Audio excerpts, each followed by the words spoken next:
Welcome to our channel weather explorer. আর ওয়েদারের আরও একটা ইম্পর্টেন্ট আপডেট নিয়ে আমি আপনাদের সামনে চলে এসেছি। ফ্রেন্ডস, এই মুহূর্তে যেমনটা আপনারা দেখতে পাচ্ছেন, এবছর কিন্তু এই মার্চ মাসেতে এখন বৈশাখ মাস এখনও পর্যন্ত আসেনি। চৈত্র মাসেই কিন্তু বিভিন্ন জায়গাতে কালবৈশাখী হচ্ছে। ওয়েস্ট বেঙ্গল এবং ঝাড়খণ্ড, ওড়িশার উত্তর পূর্ব দিকে এবং বিহারের বেশ কিছু অঞ্চলেতে কিন্তু আজ সকাল থেকেই ঝড় বৃষ্টি হয়েছে। আমি যদি স্যাটেলাইট মোডেতে যাই তো আপনি দেখতে পাবেন যেটা এই মুহূর্তে কিন্তু পশ্চিমবঙ্গের ওপরে বিক্ষিপ্তভাবে কিন্তু মেঘ ছড়িয়ে রয়েছে, যে কারণে অনেক জায়গাতেই কিন্তু মেঘলা আকাশ হয়েছে, কোথাও কোথাও কিন্তু দমকা হাওয়াও হচ্ছে। যেমন আমাদের এখানে কিন্তু এখন দমকা হাওয়া হচ্ছে। আমি আপনাদেরকে এই ফুটেজটা দেখাচ্ছি।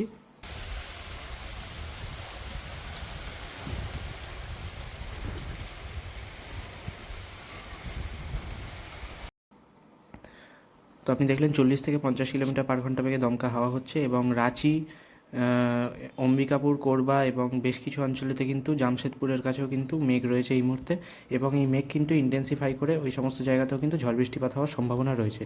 আমি যদি আবহাওয়া রেডারেতে যাই তো আপনি দেখতে পাবেন, আমি যদি রেডারেতে যাই তাহলে আপনি দেখতে পাবেন সেটা হচ্ছে কলকাতার আশেপাশে এবং বেশ কিছু জায়গাতে কিন্তু শালবনী এবং তার আশেপাশে আরামবাগ, পাবদা, চন্দ্রকোনা ওইসব জায়গাতে কিন্তু মোটামুটি হালকা থেকে মাঝারি বৃষ্টিপাতের সম্ভাবনা দেখাচ্ছে।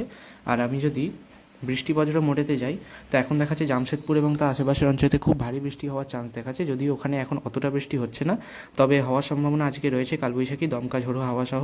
আগামীকালও কিন্তু এইভাবেই কালবৈশাখী হওয়ার সম্ভাবনা, এবং রবিবার দিনও কিন্তু পশ্চিমবঙ্গের বিভিন্ন জায়গাতে বিক্ষিপ্তভাবে কিন্তু কালবৈশাখী হওয়ার সম্ভাবনা রয়েছে। সোমবার থেকে যদিও এই সম্ভাবনাটা কিছুটা কম দেখাচ্ছে, তবে এই 3 দিন কিন্তু টানা হতে পারে। আপনি আওয়াজ শুনতে পাচ্ছেন হাওয়ার, আমাদের এখানে যে হাওয়াটা হচ্ছে। এবং আজকে কিন্তু সন্ধে নাগাদ পশ্চিমবঙ্গের যে ঝাড়গ্রাম অঞ্চল রয়েছে এবং তার আশেপাশের যে অঞ্চলগুলো রয়েছে পূর্ব মেদিনীপুর, পশ্চিম মেদিনীপুর এবং ওড়িশার উত্তর পূর্বাঞ্চলেতেও কিন্তু বজ্রবিদ্যুৎ সহ ভারী বৃষ্টিপাতের সম্ভাবনা দেখানো হচ্ছে।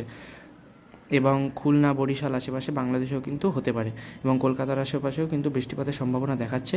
তো সময়ের সাথে সাথে আপডেট পরিবর্তনও হতে পারে, তবে আজকে বৃষ্টিপাতের সম্ভাবনা অনেকটা বেশি রয়েছে। এখনকার জন্য এইটুকুই। এরকমই আপডেট পেতে আপনি আমাদের চ্যানেলটিকে সাবস্ক্রাইব করে রাখবেন। So good bye.